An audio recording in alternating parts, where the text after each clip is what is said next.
സങ്കീർത്തനം 130 പ്രസിദ്ധമായ ഒരു ആരോഹണ ഗീതവും 7 മാനസാന്തര സങ്കീർത്തനങ്ങളിൽ ഒന്നുമാണ്.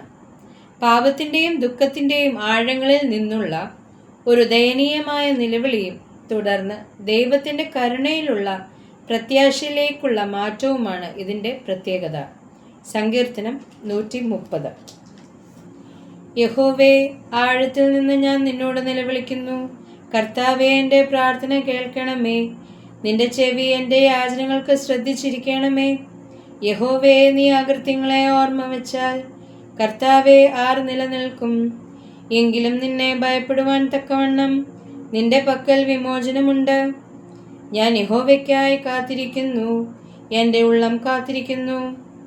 അവൻ്റെ വചനത്തിൽ ഞാൻ പ്രത്യാശ വെച്ചിരിക്കുന്നു. ഉഷസ്സിനായി കാത്തിരിക്കുന്നവരേക്കാൾ എൻ്റെ ഉള്ളം യഹോവയ്ക്കായി കാത്തിരിക്കുന്നു. ഇസ്രായേലേ, യഹോവയിൽ പ്രത്യാശ വെച്ചുകൊള്ളുക. യഹോവയ്ക്ക് കൃപയും അവൻ്റെ പക്കൽ ധാരാളം വീണ്ടെടുപ്പും ഉണ്ട്.